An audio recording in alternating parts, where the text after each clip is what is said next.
जातीय जनगणना की। जातीय जनगणना कराने का जो उद्देश्य था, उस उद्देश्य को बिल्कुल भी उस पर ध्यान नहीं दिया जा रहा है। जातीय जनगणना के बाद जो एक उद्देश्य प्रमुख था कि किस जाति में कितने लोग गरीब हैं, कितने उन लोगों को क्या आवश्यकताएं हैं, जातीय जनगणना समाप्त होने के बाद आज किसी भी भूमिहीन को ना तो चिन्हित किया गया है और जमीन देने की बात। जातीय जनगणना व भूमि सर्वे में अनियमितता को लेकर जनसुराज करेगा राज्यव्यापी आंदोलन। पहलगाम में आतंकी हमले में मारे गए लोगों के आत्मा की शांति के लिए 2 मिनट का मौन धारण किया गया।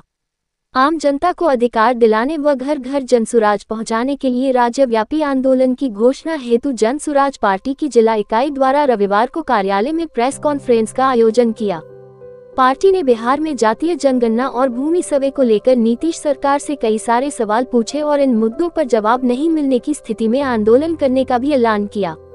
उन्होंने ये भी कहा था कि अगर मामले को सरकार गंभीरता से नहीं लेती है तो विधानसभा के अंतिम सत्र का घेराव भी किया जाएगा। जनसुराज के जिला अध्यक्ष सुरेंद्र यादव ने कहा कि बिहार में जातीय जनगणना के आंकड़े 7 नवंबर 2023 को विधानसभा के पटल पर रखे गए थे। वहीं 22 नवंबर को सरकार ने जाति जनगणना के आधार पर कुछ महत्वपूर्ण घोषणाएं की थी, लेकिन सरकार की घोषणाएं कभी जमीन पर लागू नहीं हुई। जनसुराज सरकार से जातीय जनगणना और भूमि सर्वे को लेकर पूरे बिहार में आंदोलन करने जा रहा है। 9 सूत्री मांग में बिहार सरकार जातीय जनगणना और भूमि सर्वे पर श्वेत पत्र जारी करने, जातीय जनगणना रिपोर्ट में आरक्षण बढ़ाने की सिफारिश लागू करने, सरकारी घोषणा अनुसार 94 लाख परिवारों को रोजगार व 2 लाख रुपए की सहायता देने, जमीन का डिजिटाइज करने, जमीन सर्वे के नाम नीचे अधिकारियों द्वारा भ्रष्टाचार के माध्यम से गरीब जनता की लूट बंद करने, शराबबंदी व गलत सर्वे के कारण बढ़ते अपराध को रोकने एवं जनगणना रिपोर्ट में किए गए वादों और भूमि सर्वे हुई अनियमितताओं के खिलाफ सरकार से जवाब मांगने जनसुराज 11 मई से बिहार के 40,000 से भी ज्यादा गाँवों में इन मुद्दों पर बैठकों का आयोजन कर हस्ताक्षर अभियान चलाएगा। वहीं 11 जुलाई को जनसुराज के सदस्य 1 करोड़ लोगों के हस्ताक्षर के साथ राज्यपाल और मुख्यमंत्री को ज्ञापन देने जाएंगे और इससे भी बात नहीं बनी तो चुनाव से पहले विधानसभा के अंतिम सत्र का घेराव किया जाएगा। प्रेस वार्ता में पार्टी के जिला अध्यक्ष सुरेंद्र यादव, जिला महासचिव नवल किशोर सिंह, जिला उपाध्यक्ष नवीन कुमार झा, जिला प्रवक्ता पीयूष प्रसाद, संगठन जिला सचिव अभय कुमार, संगठन जिला अध्यक्ष कुमार मौलेश सिंह, अनुमंडल महिला अध्यक्ष नीलू देवी, सहरसा विधानसभा प्रभारी अमृत राज, संगठन जिला सचिव कौशल मिश्रा, सिमरी बख्तियारपुर विधानसभा प्रभारी रविंद्र कुमार, नौहट्टा प्रखंड महिला अध्यक्ष मुन्नी कुमारी, कहरा प्रखंड अध्यक्ष हरेंद्र कुमार खान, कहरा प्रखंड महासचिव अनिल महतो, कहरा प्रखंड प्रवक्ता सुमन ठाकुर, कहरा प्रखंड उपाध्यक्ष बीरबल झा, कहरा प्रखंड उपाध्यक्ष मोहम्मद शमशुल, प्रदेश युवा कार्यकारिणी सूरज सम्राट, जिला कार्यालय प्रभारी विमलकांत झा सहित अन्य मौजूद रहे। प्रेस वार्ता जनसुराज तो जो कार्यक्रम अभियान चलाया गया है, जो पुलवामा का जो घटना घटी है और यहाँ पर जो बिहार में बेरोजगारी की समस्या है, शिक्षा की समस्या है, पलायन हो रहा है, इसी पर हम लोग मंथन कर रहे हैं, करने के लिए यहाँ तक बैठे हुए हैं। बिहार के जो है जब आजादी का हाल है, सरकार का जो स्थिति है, जो 35 साल से 2 पार्टी की सरकार, कभी इसका कभी उसका, बिहार का तो कहीं भी कुछ नहीं हो रहा है। हमने जो इसीलिए प्रशांत किशोर जी की तरफ से गाइडलाइन आया है, जो इस पर 1 सप्ताह का जो कार्यक्रम बनाया गया है, उसी पर हम लोग विचार करने के लिए आप लोग काम किया है। देखिए, यह तो देश के लिए बहुत बड़ा दुखद घटना है। आज 28 लोग की हत्या हो गई आतंकवादी घटना में और कुछ लोग जीवन और मृत्यु के बीच में हॉस्पिटल में भी है। निश्चित तौर पर यह घटना आतंकवादी घटना के अलावे देश पर एक तरह से आक्रमण है।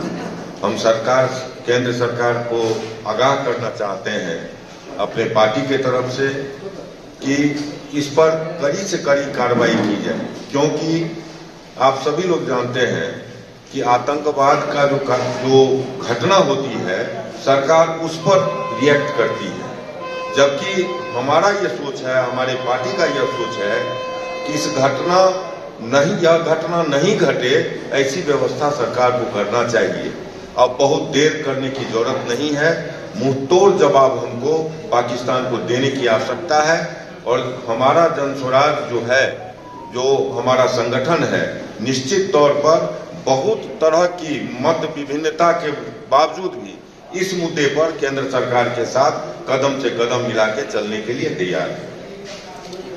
प्रेस कॉन्फ्रेंस जो आज हो रहा है, इसमें सर्वप्रथम तो कश्मीर में जो भी घटना घटी है, आतंकवादियों ने जो निर्दयी हत्या की है, उसके हम लोग निंदा करते हैं और जितने भी परिवार हैं उसके बाद हम लोग अपना संवेदना रखते हैं। और साथ ही आपके माध्यम से सरकार से चाहते हैं कि जो चूक हुई है उसको आप स्वीकार करें और इस तरह की व्यवस्था करें कि ताकि इसकी पुनरावृत्ति नहीं हो।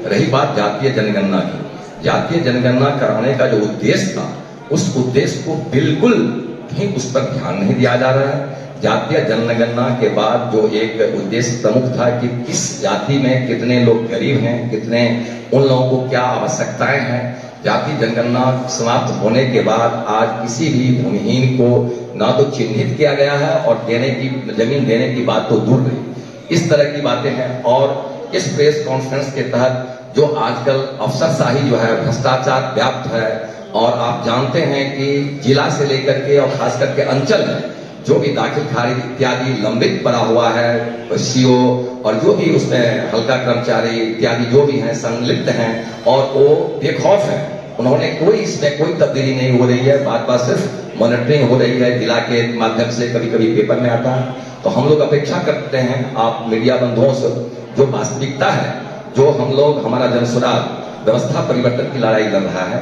उसमें आप लोग भी सहयोग करें और सिर्फ सहयोग इस माध्यम से कि आप सच्चाइयों को आम जनता तक पहुंचाएं और हम लोग जो काम कर रहे हैं, जो कमियां हैं, उसको जो हम जनता के बीच ले जा रहे हैं, उसमें आप भी उसको हमें सहयोग करें। प्रेस कॉन्फ्रेंस का बैठक हुई है।